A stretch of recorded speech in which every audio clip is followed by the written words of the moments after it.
17 ऑगस्टला देशाचे केंद्रीय गृहमंत्री अमित शाह यांनी घोषणा केली की भारतात शहाजादचं नेटवर्क संपवण्यात आलंय. पण आता बातम्या समोर आल्या की शहाजाद नेटवर्कचा अजूनही दी एंड झालेला नाहीच आहे. आजवर भारताला टेन्शन होतं आणि अजूनही आहे ते म्हणजे अंडरवर्ल्ड डॉन दाऊद इब्राहिमचं. हा तिकडे पाकिस्तानात बसून भारतात हवाला तस्करी, खंडणी आणि संघटित गुन्हेगारीचं मजबूत नेटवर्क तयार करून कुरापती करत असतो. भारताला आता नवं टेन्शन आहे ते शहाजाद भट्टीचं.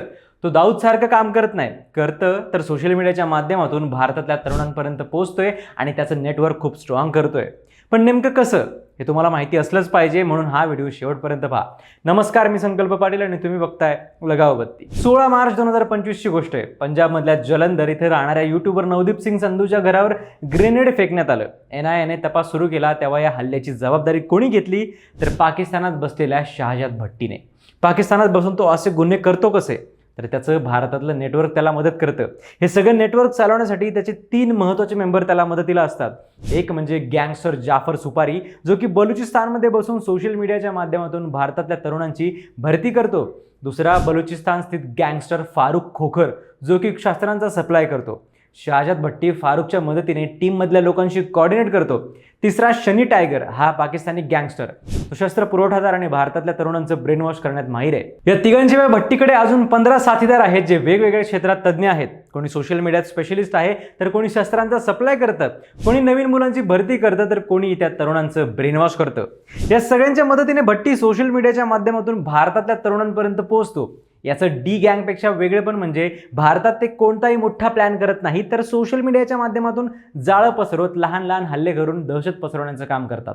तपास अधिकाऱ्यांच्या मते आधी दहशतवादी संघटना स्वतःचे लोक पाठवायच्या किंवा भारतीय तरुणांना ट्रेनिंगसाठी परदेशात पाठवून पुन्हा भारतात आणायच्या.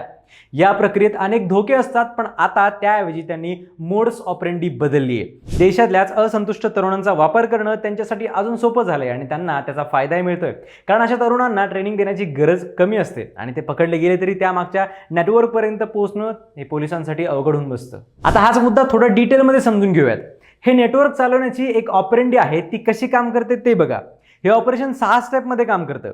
सगळ्यात पहिली स्टेप म्हणजे भारतातली अशी मुलं शोधली जातात जी ड्रग ॲडिक्ट असतील किंवा थोडे शिकलेले असतील पण गरीब असतील, ज्यांना पैशांची गरज असेल.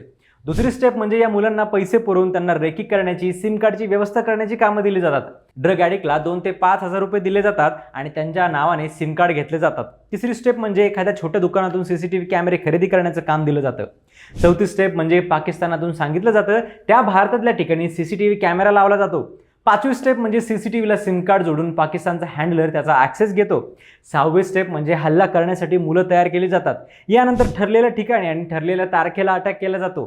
या कामांच्या बदल्यात फक्त 2000 ते 10,000 रुपये दिले जातात. आता ही मोड्स ऑपरेंडी कशी समोर आली, तर नेटवर्कशी संबंधित एका मुलाने पकडला गेल्यानंतर खुलासा केला होता की इंस्टाग्राम स्क्रोल करत असताना त्याने शस्त्रांचा फोटो असलेली एक पोस्ट पाहिली. तेव्हा त्याने त्यावर मेसेज करून शस्त्राची माहिती मागितली. तेव्हा तिकडच्या गँगस्टरच्या लोकांनी त्याला कॉन्टॅक्ट केला. या मुलाच्या मेसेजमुळे बॉर्डर पलीकडे बसलेल्या शहाजाद भट्टीला सिग्नल मिळाला की हा मुलगा आपल्या कामी येऊ शकतो. नंतर मुलाची प्रोफाईल पुढे शेअर करण्यात आली. यानंतर पाकिस्तानात बसलेल्या शहाजादचा हँडलर हसन गुज्जरने स्वतःचं नाव बदलून भारतीय मुलाशी मेसेंजर, व्हॉट्सॲप, टेलिग्रामवर बोलणं सुरू ठेवलं आणि यावेळीच याचं ब्रेन वॉश केलं. पैशांचा आमिष दाखवत त्याच्याकडून छोटी मोठी कामं करून घेतली जात होती आणि नंतर मोठ्या जबाबदाऱ्या, असं करत भट्टीने ग्राउंडवर कॅडर स्ट्रॉंग करण्याचं काम सुरू झालं. मग भारतात एकामागून एक काही छोटे मोठे हल्ले झाले. त्यात हेच एक मॉडेल दिसून आलं. जलंधरमध्ये सोशल मीडिया इन्फ्लुएन्सरच्या घरावर अटॅक, दुसरं सिरसा महिला पोलीस स्टेशनवर अटॅक आणि तिसरं अंबालामध्ये कार ब्लास्ट. या तिन्ही हल्ल्यांचा तपास करताना हे नेटवर्क उघड झालं. याच तपासादरम्यान NIA नुसार तिन्ही प्रकरणांमध्ये पाकिस्तानात बसलेले हँडलर्स, सोशल मीडियाद्वारे संपर्क, स्थानिक तरुणांची भरती आणि टार्गेटची रेकी यांचा एकसारखा पॅटर्न आढळून आला. जून 2026 मध्ये NIAने पंजाब आणि हरियाणाच्या 9 जिल्ह्यांमध्ये 18 ठिकाणी छापे टाकले. एजन्सीला मिळालेल्या डिजिटल गॅजेट्स, पेपर आणि कम्युनिकेशन हे व्यवहारांशी संबंधित असून वस्तूंच्या तपासणीत शहाजाद भट्टीचं नाव आणि एक कॉमन लिंक दिसून आली. तपास यंत्रणांनी मग माहिती समोर आणली. त्यानुसार शहाजाद भट्टी कधी दुबईत असतो तर कधी पाकिस्तानात. त्याच्यावर बॉम्ब तयार करणं आणि भारत, दुबई, अमेरिका आणि कॅनडात बेकायदा शस्त्र आणि दारूगोळा पुरवण्याचे आरोप आहेत.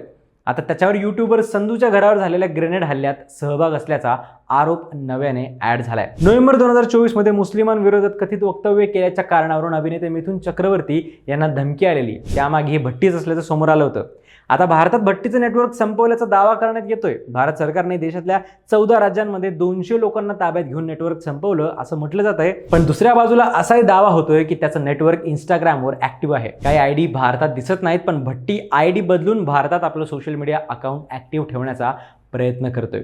तुम्हालाही सोशल मीडियावर अशा काही संशयास्पद पोस्ट दिसल्या तर वेळीच सावध व्हा आणि अशाच माहितीसाठी लगावबत्ती यूट्यूब चॅनलला सबस्क्राईब करायला विसरू नका.